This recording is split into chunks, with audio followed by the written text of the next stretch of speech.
Hey, I'm Jade Keogh. And hello from me too, I'm Grace Seeley. We both play for the Millwall Lionesses and are sponsored by the No One Likes Us talking team. Why not sponsor one of our teammates just like they do? To find out how, just email kwebster@millwallcommunity.org.uk. I'll say that again. kwebster@millwallcommunity.org.uk. In your email, say who you want to sponsor and we'll get back to you with the sponsorship details and what to do next. This is all you have to do and it will help us to get back to where we belong. Thank you, guys. Now, enjoy our Millwall Fans Show from No One Likes Us talking team. Come on, Mir.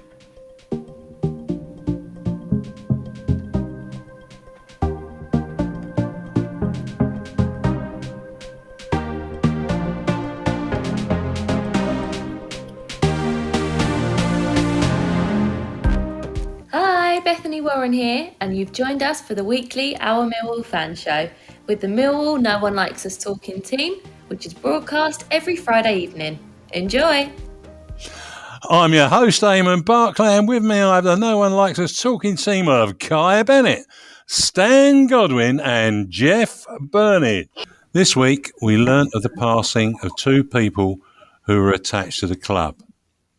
Former Lion, Dickie Plume, who passed away following deteriorating health since 2 strokes 3 years ago. And Peter de Savary, our chairman.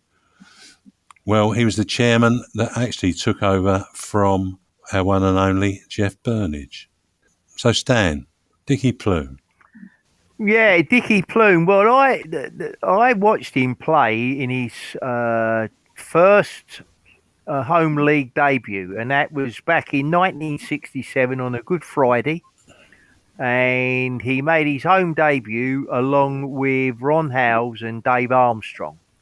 And most of us in the ground that day, and it was against Bury, which we won the game 2-0. And most of the people in that ground that day, they'd never seen it. They'd seen the names on the programme, and that was it. But to be fair, all 3 players had a good debut that day. And Dickie Plume, in my opinion, as time went on, become more of an accomplished player. He had a successful period along with the other 2 guys in the reserve team and what it was. But no, and then a couple of years later, we then suddenly found out that he'd gone to Orient. But he was a good player, and unfortunately, it's always sad to hear of someone's passing. Jeff, Peter de Savary. Well, I really liked him. He was a controversial character, a maverick, you could say. I mean, in his career, at one stage he owned both Land's End and John O'Groats. He led the British team in the America's Cup, the yacht race. Yeah.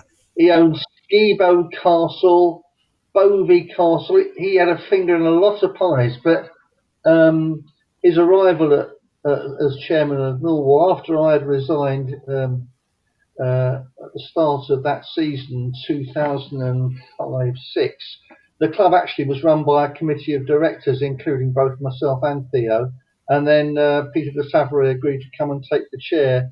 2 things he did. He appointed Heather Rabats, which was an interesting move at the time. And he also was the one who needed money desperately, and he was able to do a fantastic deal of a sale and lease back of Calmont Road. He sold it to an Oxford College pension fund, so we've not owned it ever since then, but it raised, I think it was £5 million.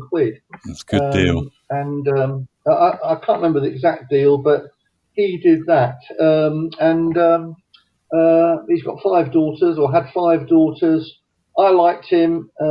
He was good fun, good company, but he saw pretty quickly, after less than a year, that the task was beyond what he wanted to take on. We were in real trouble, and ultimately it led to the arrival of John Berylson some months later. So that's Peter de Savary, and R.I.P.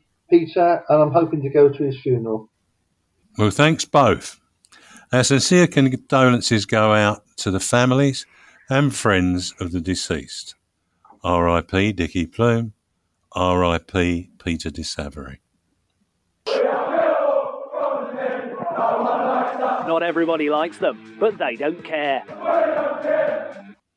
But we care, and certainly we cared when we played Huddersfield last Saturday, and the team that was holding the bottom of the table together defeated us by 1-0. And then on a Wednesday evening, we played Birmingham, who had been in quite some form prior to the game that we played with them this week. But we got a strong draw. Kai, can I put it to you about the Huddersfield game? What are your thoughts about what wasn't quite right there? I listened to you on Maritime Radio because we was in the studio, George and I. What was wrong? It was I think it was probably a few things that were off. It's hard to put your finger on it sometimes, especially when you're on a 4-match winning run. But when you go to the bottom of the league club, you always know they're gonna fight. They're gonna give everything they've got. Any team down the bottom always fights hard for every point. They have to when they're down there. And to be fair, we did fight as well. We just didn't quite come up with that moment of quality that we needed to get ourselves back into the game. They got a goal from a very lucky it's a lucky finish, wasn't it? But from then on we didn't sort of look to come back into the game until probably second half, and at that point we probably left it a little bit too late, and we rallied for a while, but couldn't quite come up with that moment of quality. So frustrating afternoon, but we as you say we worked on that well Wednesday, and I thought it was a decent comeback from that. Jeff, you were at Birmingham. What was your view from the terrace there? Well, we all got very wet, I can tell you that for a start. But no, I actually feel that we played really well, because I had in my mind going up there what they did to QPR on the Friday night. They definitely hammered QPR, who we know are a decent team. Yeah. But they couldn't get in the game on Wednesday night. Millwall were in control of that game for long periods, including most of the second half. The issue was only we weren't creating that many chances.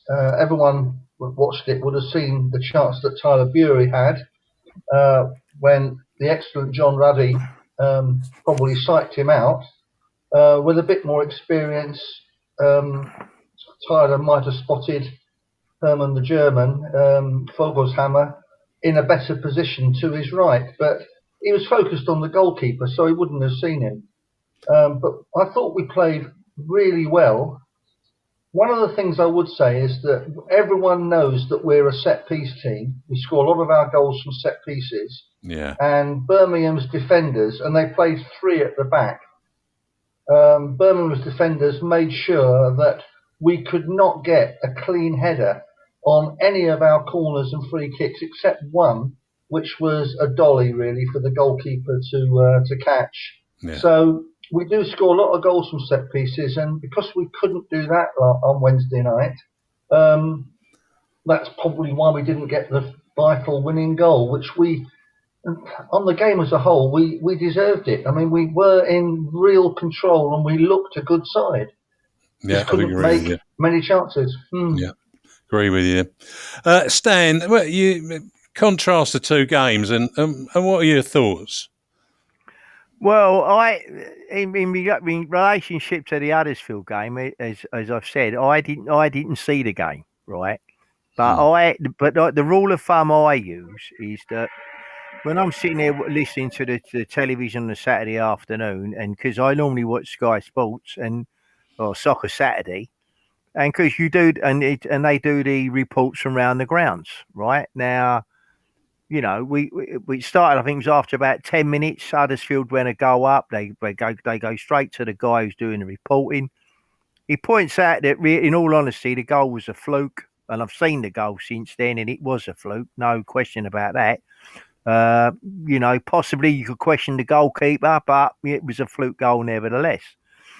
But after that, they never got a report. We never got another report for the rest of the game, which then would imply to me that when they're not going backwards and forwards, clearly the game's not much to report on, right? So I can only assume it was a run-of-the-mill game. Yeah. We whatever we tried to do, it for whatever reason never come off. Yeah. So that was that game. Now, I watched the game last night on the box, and it was an interesting experience, I have to say. In my view, Jeff was there, and perhaps he's seen a side to the game that I didn't see. But what concerned me was that, for example, in our particular case, we were sending right from the goalkeeper along. We were sending excuse the pun, but he was tending to send a lot of long balls down. And what concerns me when we then do that, if we invariably the opposition get them. I mean, all right, Birmingham weren't that great last night, but if you'd have been against better opposition, you'd have been giving them the ball, and because we was then always on the back foot. And when I'm watching a game, and I mean, apart from goal kicks, apart from free kicks, corners, possibly where the goalkeeper, it's more so with corners, where both goalkeepers come in to do anything. I mean, I think we had neither goalkeeper had a save to make other than from corners in the entire first half. Yeah. Neither goalkeeper had been tested, right? Now, that's poor, right? In my opinion, that's poor. And I think it was about 54 minutes before we tested their goalkeeper, who is a good goalkeeper anyway. So, and then I think it was about 2 minutes later, something like that, then our guy was tested really for the first time. And we played okay. I mean, a lot of people have said, I've heard him today say, well, the performance was better than it was on Saturday. And okay, that's fine. And I'd rather have 1 point than no point. What's his name goes, Bury goes in on goal, okay, and Jeff, he said that he probably didn't see Volk's hammer, that's fine. But he should have put that ball over the goalkeeper. Bury's still a young man who's learning his trade, and I think he was going like a bullet trying to score a goal there. And the certainly most learned Ruddy in the Birmingham goal on loan from Wolves played him out of it. And we didn't get the goal that we may have got. Anyway, I think in summing that up, it looks like we're in a better place than we were last Saturday. And we'll see what we think about our game with Hull. We'll listen to Debbie Julians now, talking about our sponsors, G&M Motors. Our Millwall Fans Show is sponsored by family business G&M Motors of Gravesend and Meopham in Kent. They are Millwall fans too. They've been Honda dealers for over 50 years. At G&M Motors Gravesend, you can purchase a new Honda. At both Gravesend and Meopham, they have a combined range of over 150 quality used cars and ex-demonstrators to suit all budgets and lifestyles. They also offer a comprehensive range of repair and maintenance services to ensure your vehicle stays reliable, safe, and retains a higher value with trust. G&M Motors, Gravesend and Meopham are dear friends of the Julians family. From Lenny to Debbie, and also our Millwall Fans Show. I'm your host, Eamonn Barclay, and with me I have the No One Likes Us talking team of Kai Bennett, Stan Godwin and Jeff Burnige. We are most grateful to our sponsors, G&M Motors, who are celebrating 50 years of trading. Our first guest is well known to many Millwall fans. He was born in Greenwich but grew up in Thamesmead. That's where Stan comes from. And started his football career with the Lions back in 2003. He currently plays for EFL League Two club Crawley Town as a central defender.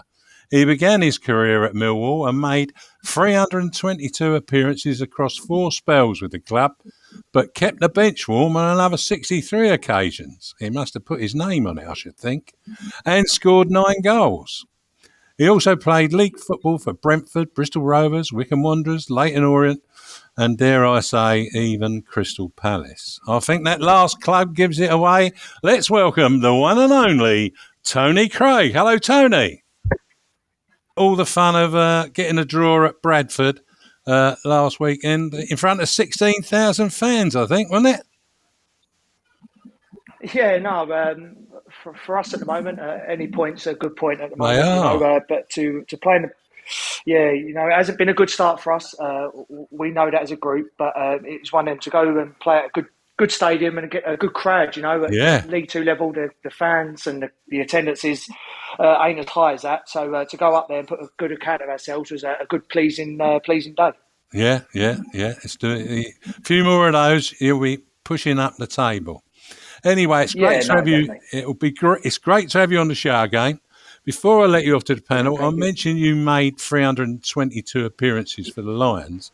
You must be heading towards 700 now.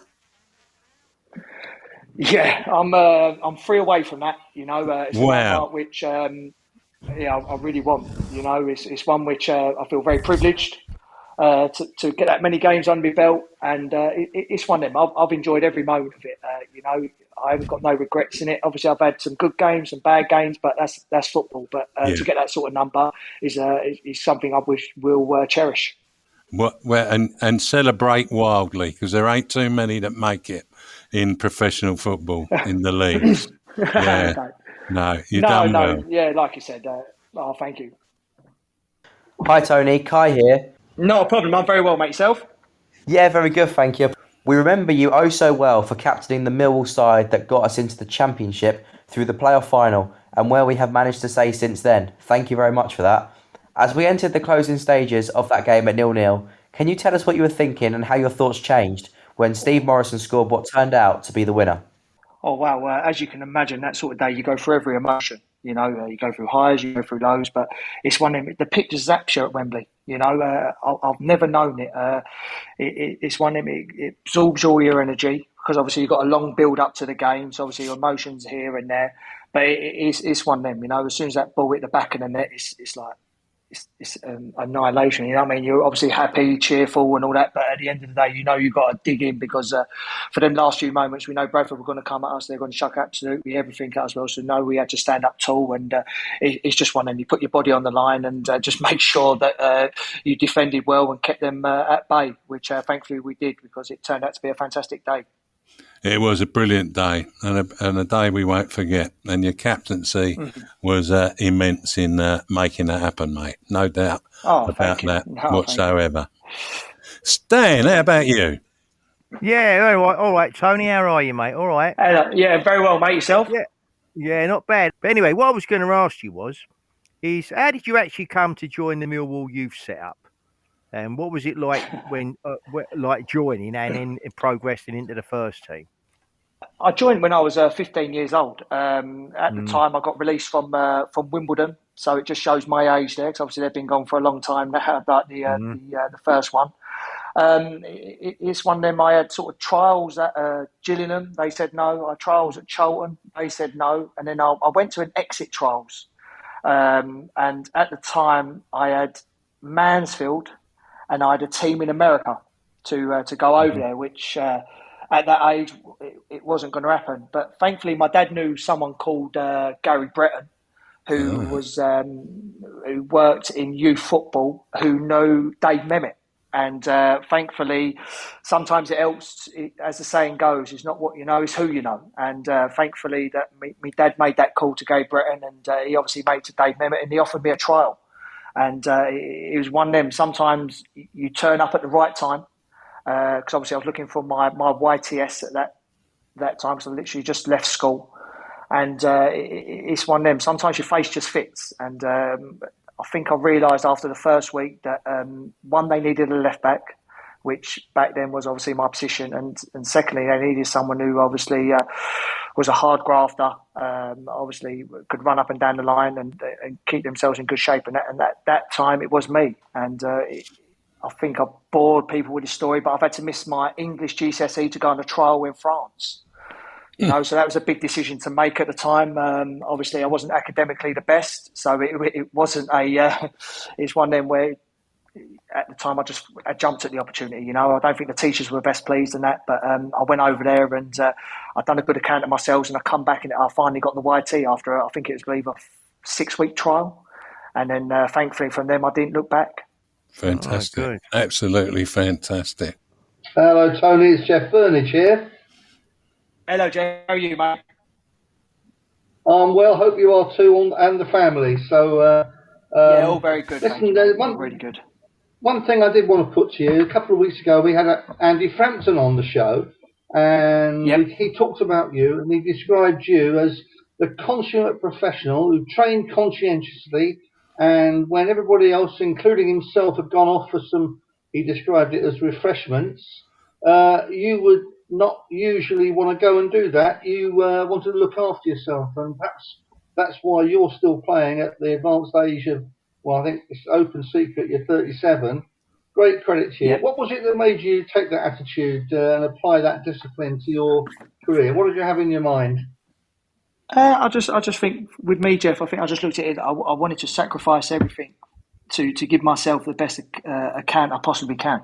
You know, and have the best career I possibly could. If it's sometimes I had to miss things out like that, then so be it. I was prepared to do that.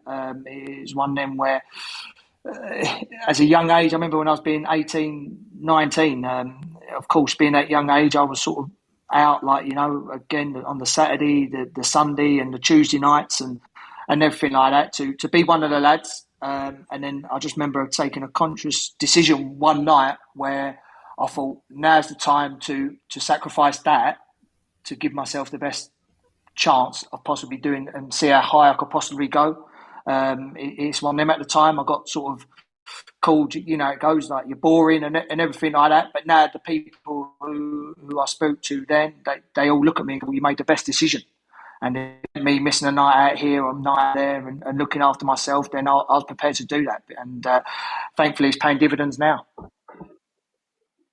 I think a family life is important as well, isn't it? And I think you've been fortunate in that respect as well. A close family. It's one of them, Jeff. You know, you've met my and everything like. But I've always said my success is I've always shared with my family. You know, they're a part of the journey with me. They've been there from the beginning. Certainly, they've obviously been there with me through the highs and lows. And they're always someone who I can sort of look back and get advice from and guidance from. And I'm very fortunate that obviously my wife's been brilliant with me as well. You know, she's been a part of the journey for a long time now, as we've been with each other along. It's one of them. You know, I've always had a tight knit family, and it's something which I think's held me in good stead going forward. Well, there's been some real highlights in your Millwall times, I'd like to have my congratulations slightly prematurely. If you can do 3 more games, to be still in that 700 club, that is amazing. And you must have really looked after yourself. So well done. Yeah, no, thank you, Jeff. No, for myself, that means a lot. You know, obviously at the time when you was the chairman and that, you know what you've done for me, which doesn't have to be spoken about and everything like that. But you know, you sort of. You helped me out when there was a chance that someone wouldn't have took that chance on me, you know, and it's something which I'm forever grateful for. You know that whenever I see you, I'll always go out my way to say hello and everything like that. And it's one of them that, for me, you're a part of my journey as well. So I want to thank you for that as well. I always believed in you, and you've proven right. No, thank you, Jeff. I appreciate it, mate. Really do. You know, it means a lot from you. And but going back to the 700, you know, I really want that. It's something which. Not many professionals are fortunate to get up to that number, and it's one of them where when the day does come, that I know it will come, but thankfully I've still got another year and a half on my contract, so that takes me to 39. But it's one of them I can look back with my feet up and go, yeah, I had a career beyond my wildest dreams. You know, I'm an honest person. That one that I never thought I would make a professional, but to make 700 games is just beyond anything I could have ever imagined. Amazing, absolutely amazing. Kai, what player inspired you most over your 4 spells of the Den? Oh wow, it's a great question. It's one of them. Obviously, Neil Harris has obviously inspired me massively. Been a record goal scorer at the club. I looked up at him as a kid. It's one of them. I love watching him play, and it's even more special now to call him as a mate and everything. And he sort of drove me forward. He sort of took me under his wing at certain times. He guided me in a direction, and he had time for me. Whenever I had questions, I always had time. Another one is Darren Walt. Another one, when I first broke through in the first team and I was playing left back, he was the left-sided centre half at the time. So I'll be honest with you, when I was a youngster coming through, I was busy. I'll ask questions left, right, centre, day in, day out. And he's one of them. He always had time for me, always showed me things, and more importantly, he would take his own time out after training and sort of put me in positions which would come relevant into a game.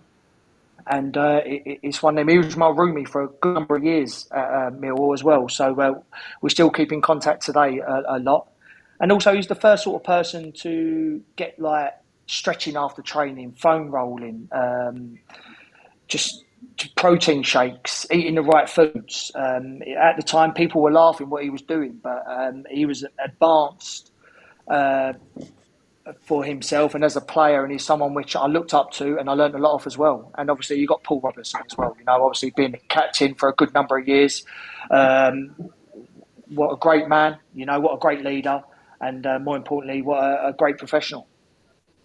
Yeah. And you mentioned Neil Harris there, didn't you? And obviously you played with him, and as you just described what character sort of he was, I'm assuming you weren't surprised to see him go on to become the Millwall manager in later dates as well.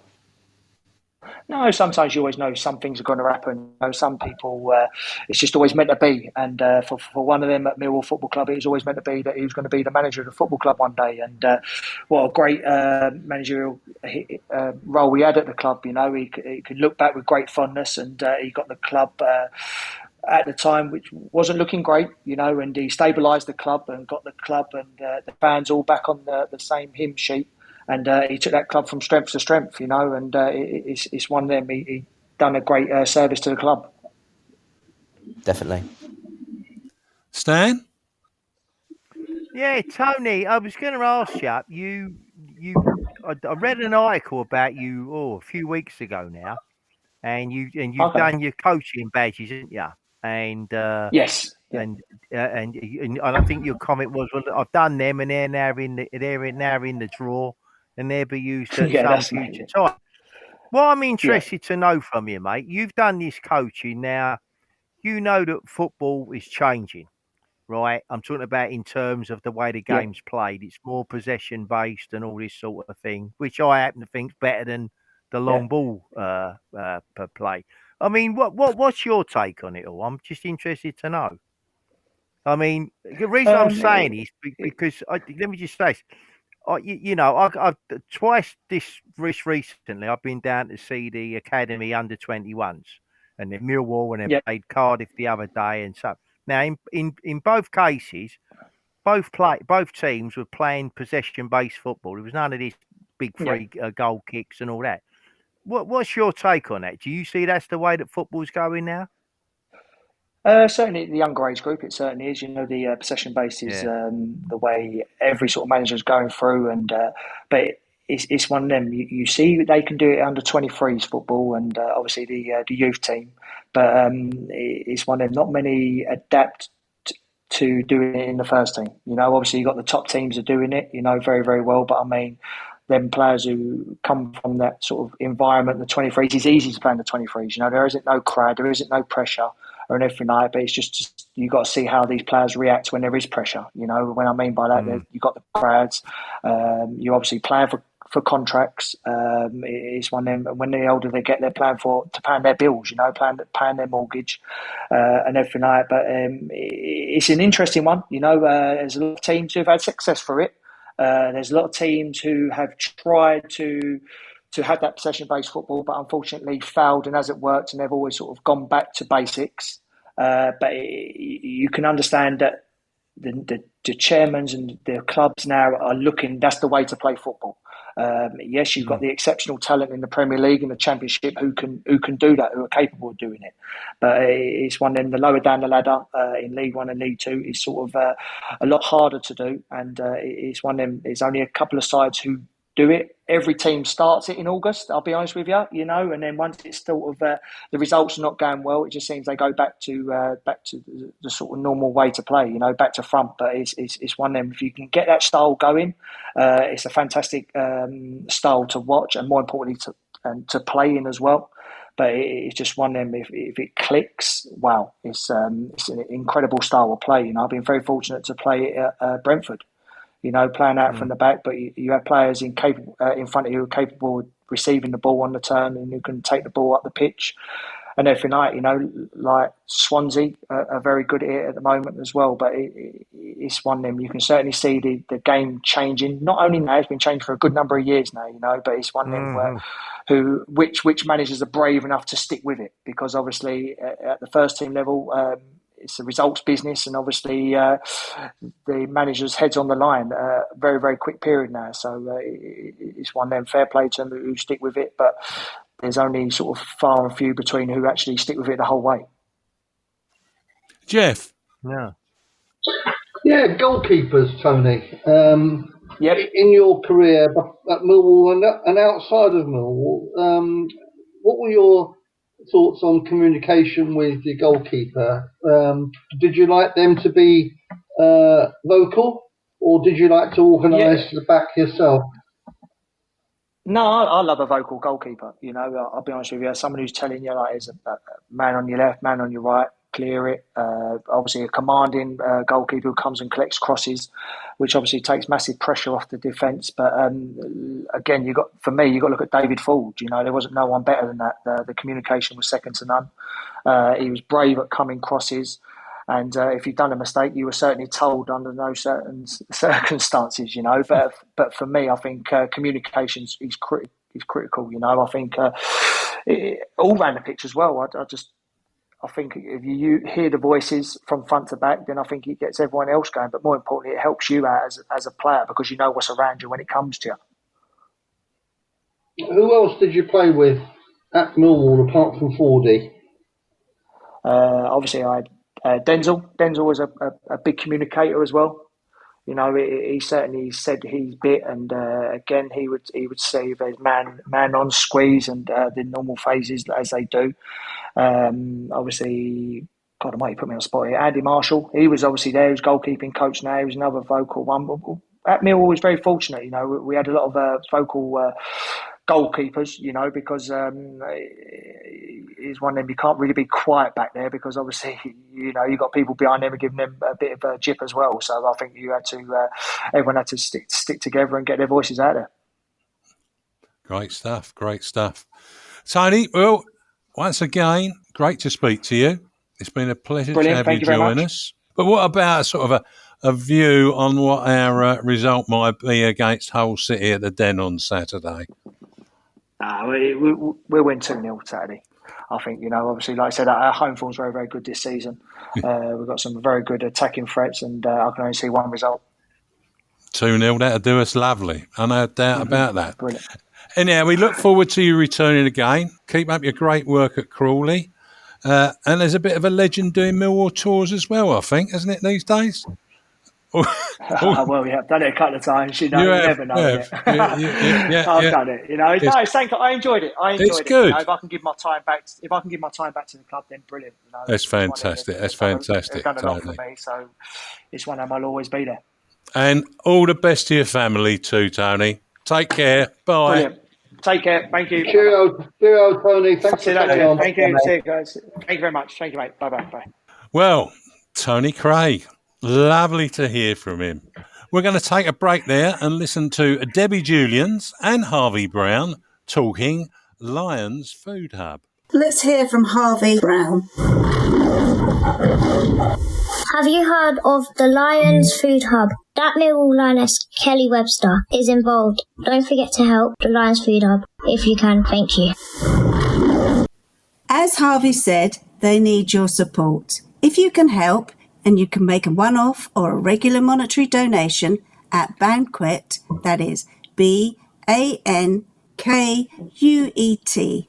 You will find them online. Insert www.banquet.co.uk/Lions Food Hub into your browser. I'll say that again, www.banquet.co.uk/Lions Food Hub.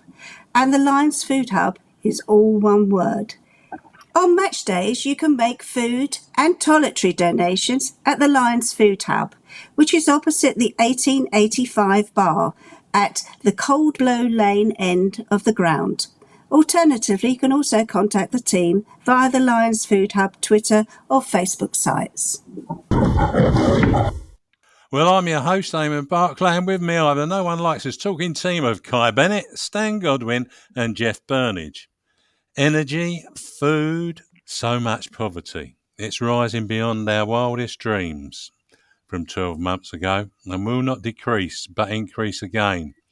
However, your kindness will be much appreciated and lessen the burden on the many families at risk. Anyway, let's hear from Aylesford, back from the holidays now. Keep us updated on what's going on. Give us a post. Alice here. Thank you for watching my videos. Now to hear what the Millwall Lionesses and Romans have been up to, and to hear who is next up for Gary Rowett and the Lions. Come on, Millwall! Yeah, come on, Millwall, in all the dimensions that it possibly can be. Anyhow, first up is I caught up with Paul Loding. Here I am with Millwall Romans and Pride General Manager Paul Loding. Well, how did you get on at the weekend, Paul? Both teams were out of action on Sunday. We did enter a competition for Football for All, which is sort of based from the London FA and Lane Orient. We managed to win the tournament, beating teams like West Ham that were there, Arsenal, the Gooners. So there's a really, really good result, and we did manage to pick up the points. It was just a five-a-side tournament, but a really, really nice afternoon. We're both back in action this weekend. With Romans playing at home, 1:15 kick-off at St Paul's against Stokey. Stokey, very big physical team. They're very good. They are currently sort of challenging for the championship, so it's going to be a tough game. But I say 1:15 down at St Paul's. And the Pride team are playing away against East End Phoenix, just across the river. They're playing at Hackney Marshes with a 2:00 kick-off over, Hackney Marshes, East London at 2:00.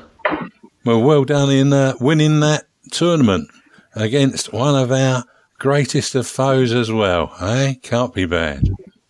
Jules Lampy and I got asked a question when we were on Maritime Radio sports programme at the weekend, and the question was, were we looking forward to the World Cup? What do you guys think about that? Yeah, obviously only a few weeks away now to the World Cup, and I think everyone loves the World Cup. It's a great atmosphere. It's going to be very strange this year, doing it in the winter with the rain, rather than being in beer gardens and watching the games in the sun. I think controversially from our side is obviously Qatar it doesn't have the best human rights record, particularly on LGBT issues. So I think the feeling would be that it should never have gone to them originally. However, I think we're way past that, and now it's just a case of we need to enjoy and raise awareness of what their issues are for the LGBT people of Qatar. And any chance of a realistic prediction for Millwall versus Hull on Saturday?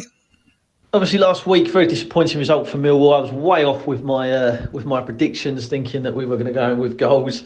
Playing at home at Hull. We actually attended the Hull game last year. John Goodyear, who plays in the Pride team, big Hull fan, he's going to be in the away end on Saturday. I can't see Millwall not winning. It should be a nice, comfortable win. I'd say 2-0 to Millwall. Thanks, Paul. Well, 2-0, another 2-0. That's not too bad, is it? Anyway, Jeff Burnige filed a report following the Lionesses game against Aylesford at the weekend for Maritime Radio. And this is what he had to say. This is Jeff Burnige reporting for Millwall Lionesses. The Lionesses extended their lead in the London and South East Regional Women's League yesterday with a very hard-fought 3-1 victory against Aylesford away. Teams in the league have noticed the number of goals that Millwall have been scoring, and they are making it really hard with deep defence. And this was a typical example. Aylesford themselves are at the bottom of the division, but it was a really hard-fought game, which Lionesses only really clinched late on. It started with the Lionesses on top, as you'd expect, and it took half an hour for them to actually open the scoring. Maisie Joyce, who'd scored 4 last week, added another to her season's tally to put the girls 1-0 up, I think, on exactly 34 minutes. We looked like adding to that score by half-time, but shockingly, right on half-time, Aylesford actually equalised. However, the second half was all one-way traffic, and the girls were on the attack constantly without managing to break through. However, on 65 minutes, manager Jack Wheeler was able to bring on 3 substitutes to see if they could break down Aylesford's defence. That was Grace Seeley returning after injury into midfield, and she in particular was prominent. Lucy Gellett replaced Cadence Kabadaki, and Ella Bailey replaced Maisie Joyce, who, as we say, had made it 1-1 in the first half. Finally, on 78 minutes, it was Lucy Gellett who hit the bar, and it looked like a second goal was never going to come. But then Otisha Charles, top scorer, on 83 minutes, she gained possession, calmly settled herself, and then smashed the ball into the net to make it 2-1. It was only in the 90th minute that Lucy Gellett sealed the victory with another strike of hers to make it 3-1. A very hard-fought game. Aylesford made it very difficult for the Lionesses and deserve a lot of praise for their defending. Well, it was a little bit different from Aylesford because, as he said, Jeff, he was saying that they were on the bottom of the league. Kai, I don't know if you know too much about the Millwall Romans and Pride, but what did you make of what Paul had to say about the Romans and Pride this week? And what background have you got on? Well, to be honest, I do keep up to date with how they're doing. They are sometimes at St Paul's when the Lionesses are there. So in the afternoon, they'll be there first before the Lionesses kick off at 2 or 3 o'clock. So I do get sometimes watch the back end of their game, and every time I've been there, I've been very impressed with the football on offer. Congratulations to them on winning that tournament. As you say, it's always nice to beat West Ham, isn't it, in a game? So yeah, well, congratulations to them and good luck this weekend. Sounds like they played really good game on Saturday, on the weekend. In the tournament, and good luck and best wishes to both teams this weekend. Thanks, Kai. Thanks very much. Stan, the under-21s played Cardiff this week, and you were there to witness it. Can you give us a brief summary of the match? Well, it was some game, I have to say. I was there, and it's the second game that I've been to of the under-21s because they're now playing at the Den rather than down at Calmont Road, which means that you can go in and watch them at the ground rather than you could do at Calmont Road.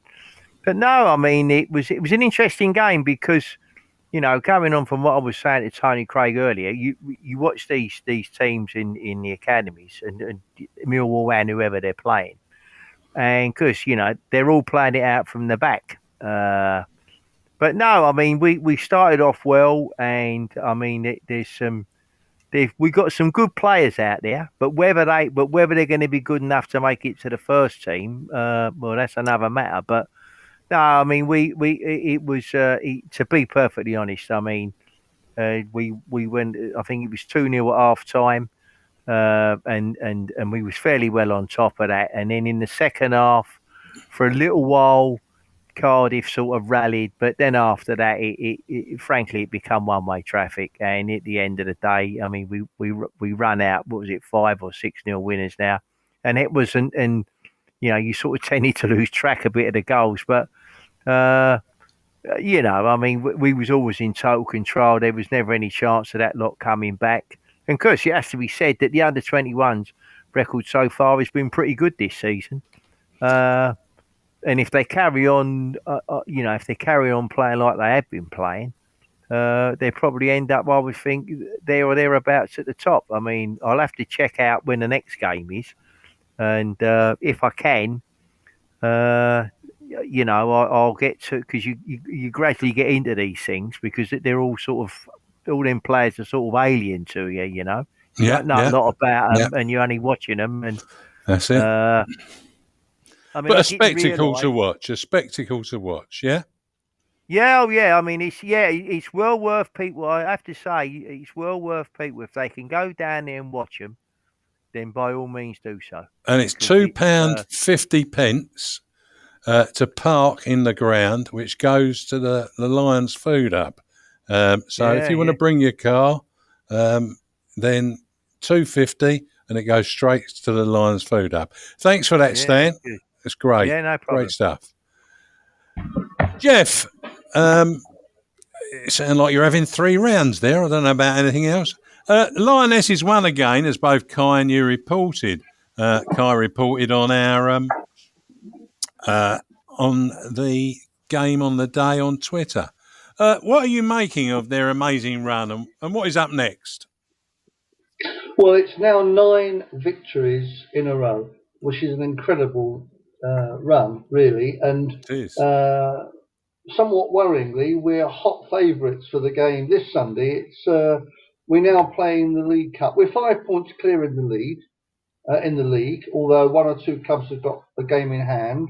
But we now have cup games for the next 3 Sundays, and this one is a home game with Richmond Park from the division below. So I think Lionesses are really hot favourites. The kick-off's due to be 3 o'clock, but it won't start, I don't think, until after the Romans have finished. And I think Paul was saying that's a 1:15 kick-off, so that will be interesting to see exactly when that starts. Get down for 3 o'clock, catch the end of the Romans game. What was good about last week, from the point of view of No One Likes Us Talking, was our sponsored player, Grace Seeley, who's been injured for 4 weeks, and we have missed her. She's a really terrific midfield player and a Millwall fan. She made her comeback in that game as a second half substitute, and that's good to see. Her and Jade Keogh, our other sponsored player, they're mature players, they're leaders on the pitch, and it's good to have her back. I must say it is. After that, the following week, which we'll talk about maybe next week, is the big FA Cup game with Gillingham, who are 2 whole divisions above Millwall Lionesses, following that unfortunate administrative relegation imposed by the FA in 2019. This is the first time we'll have played someone from that far above our current level. It will be a real test, and 1 or 2 of our players have previously played for Gillingham, so I'm expecting a real humdinger of a game, and that will also be at St Paul's, and I'm pretty sure that will be a 3 o'clock kickoff. We'll tell you more next week. Okay, Jeff, thanks for that.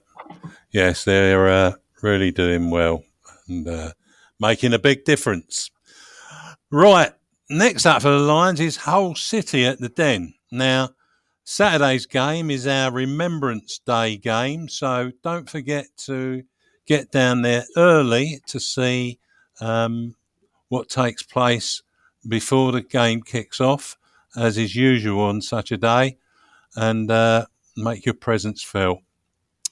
The Tigers have had a poor start to the season, which sees them sitting, I believe it's in 21st place, 1 point above Wigan, who are in the actual drop zone.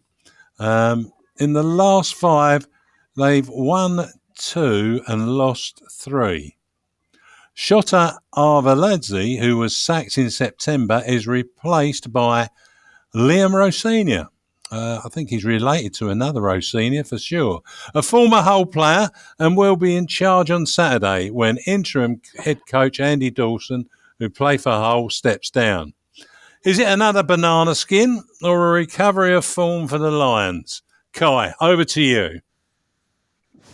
I think it's going to be a tough match. Any team that brings a new manager in a couple of days, whether that's a week or two before. They're always likely to have that new manager bounce. So it could be a tough match. So I'm expecting a really tough match at the Den on Saturday. Don't think it's going to be easy by any stretch of the imagination, but I think we've got the players and the quality to beat them.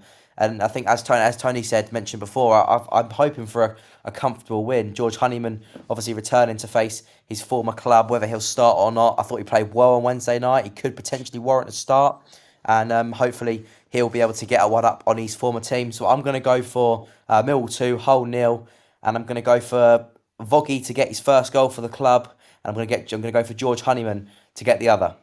Well, that's a good one. If it comes off, get your money on that. You've heard it here from Kai first. No doubt about that one. Stan, over to you.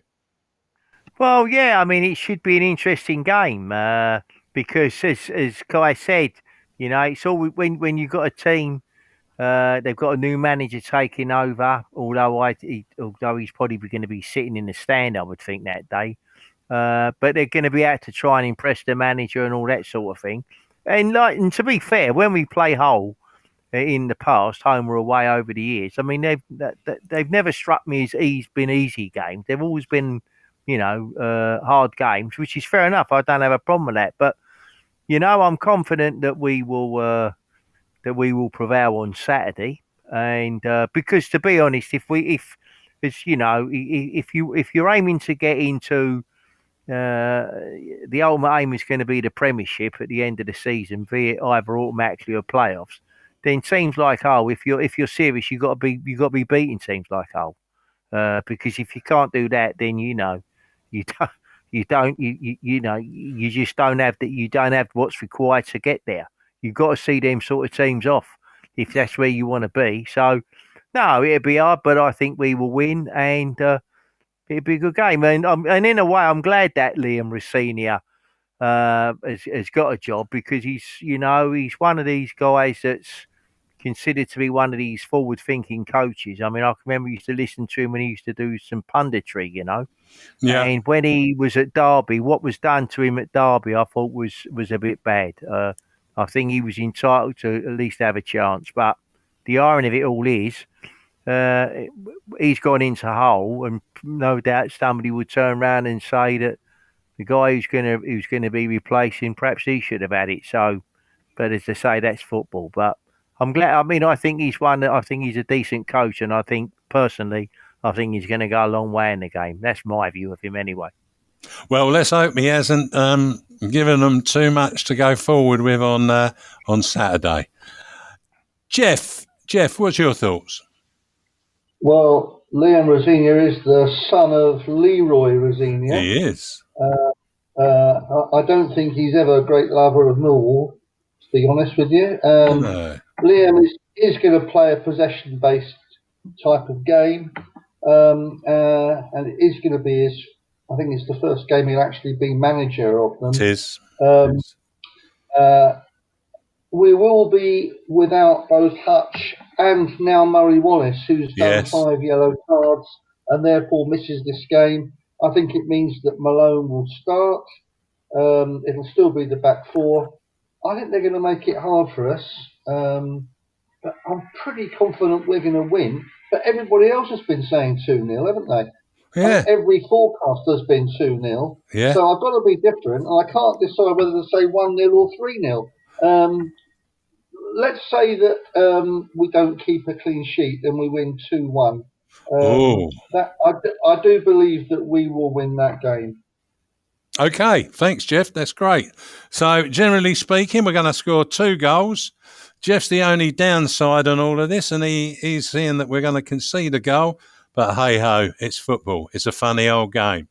Anyway, we'll take a break there and hear what fantastic fanatics can do with a little bit of help from ourselves. Hi, I'm Richard Gordon, and I'd like to invite you to become a Fantastic Fanatic.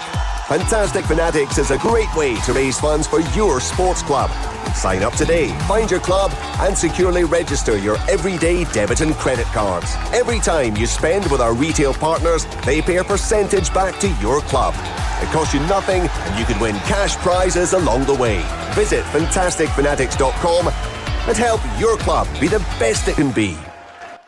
I'm your host, Eamonn Barclay. With me, I have no one likes us talking team of Kai Bennett, Stan Godwin, and Jeff Burnige.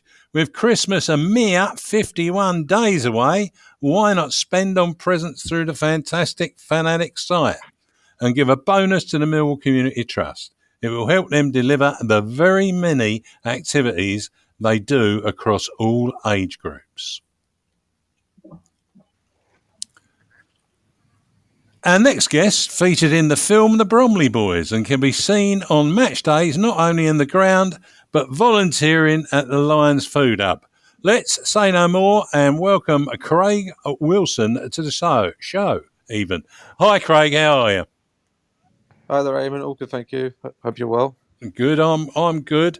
And the team of Jeff and Kai and, well, even Stan are delighted to know that you're here. And they might even say hello themselves in a minute. How you doing, Craig? Hello, Craig. You all right, mate? Oh, good, thank you. Nice to see You, you. Craig. Evening, Craig. Yeah, that's good. That's good. I have to be reminded sometimes, Craig, but there you go. Yeah, I'm going to hand you over. Well, I'm not actually. I'm going to say, before I let you off to the panel, I saw you speak at the Lions Centre in response to Gianluca Sardi's presentation. You spoke about mental health and the help that the MCT offer. Do you think it was an eye-opener for those who came along? Yes, I believe it was a massive eye-opener for everyone in attendance, including myself. I think a lot of people didn't realise how much the MCT does, not just in mental health, but in many capacities. Yeah, I think you're right there. It was. I could see open mouths and eyes absolutely agog at what they were listening to and hearing. But I'm going to pass you over to Jeff Burnige, who was host on that evening, as you may well remember. Jeff.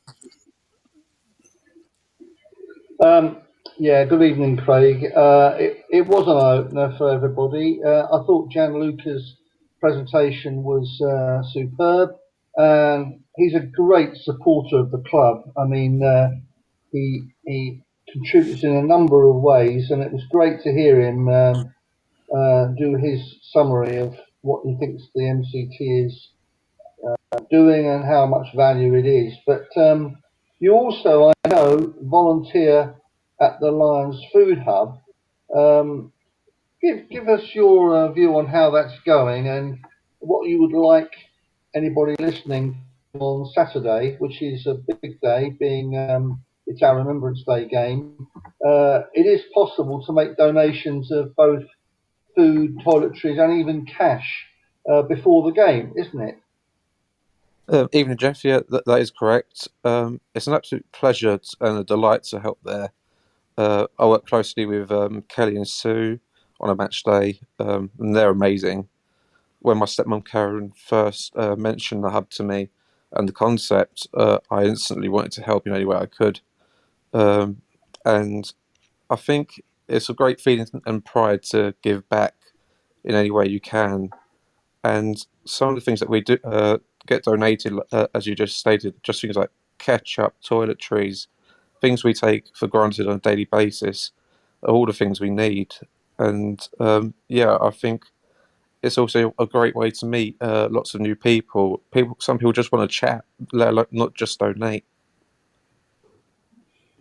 Fascinating, isn't it?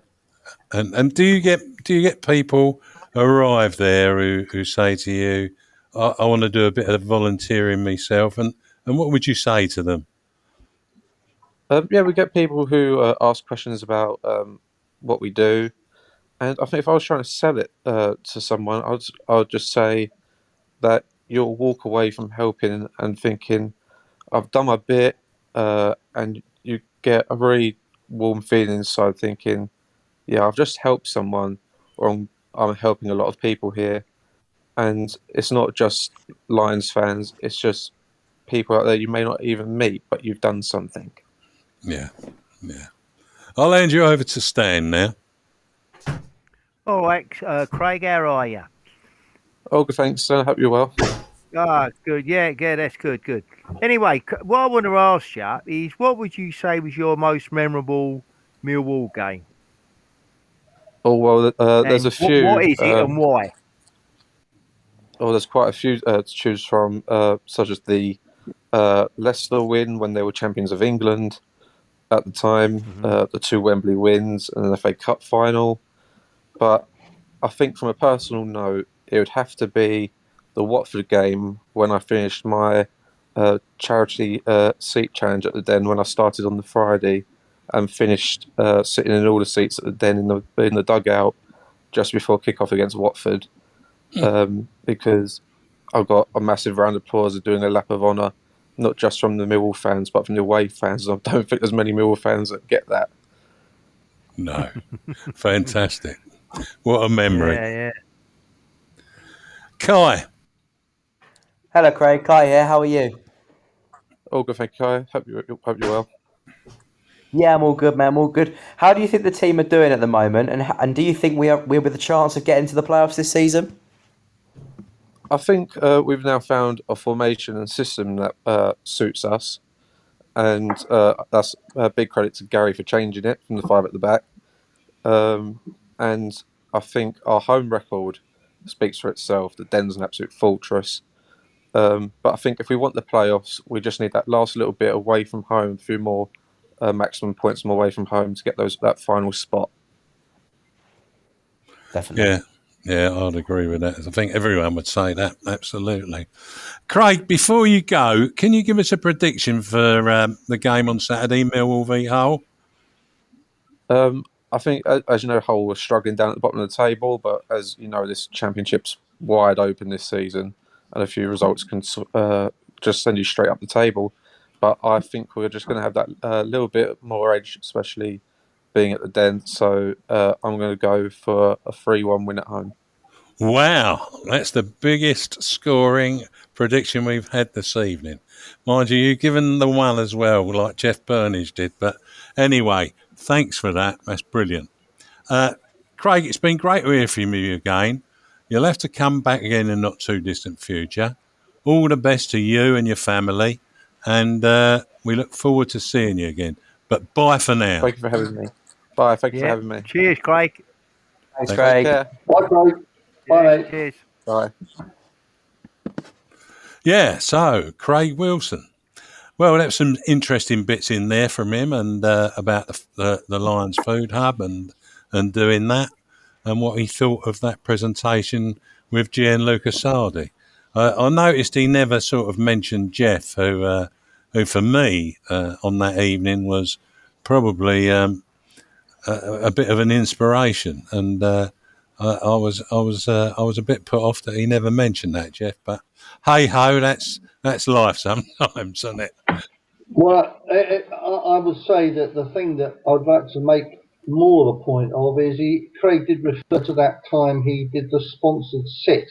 He sat in all 20,000 seats, including the ones in the dugout, in 24 hours, or just over 24 hours. That it doesn't sound much, but you think of the number of times he had to go up and down, up and down, up and down those steps.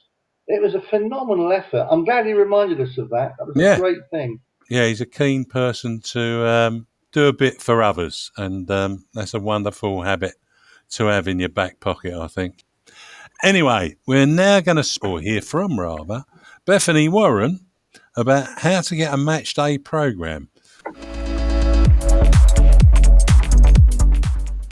Hi, Bethany here. Want a match day programme? You'll find them with sellers outside the ground by the gates at Zampa Road, Stockholm Road and Senegal Road. They cost £1 and the sellers ask if you can have the right money, as change will be difficult. If you want to get a message, photos of special events, memorials, or just ones for good luck to be included, email smprogram@protonmail.com. That is smprogramme@protonmail.com. It's a great read. It certainly is. I'm your host, Eamonn Barclay, and with me I have no one likes a talking team of Kai Bennett, Stan Godwin and Jeff Burnige. Make sure you have your pounds or spend a fiver for $5, because carrying all that change about is not so easy. We're all looking forward to the next game, but in the meantime, here are a few matters of interest for Millwall fans. First off, what about sponsoring a player enjoying a great executive lounge VIP package with family and or friends, or just getting behind the club in a number of different ways that include business propositions from advertising to sponsorship? Just contact the helpful team of Andrew Stead, Edgar or Lucy in the commercial department to find out. Good night. Next week, Gary returns to host the show with Pat, Ted and George on Friday at 8 p.m. There will be a review of our game and a couple of guests too. Don't miss it.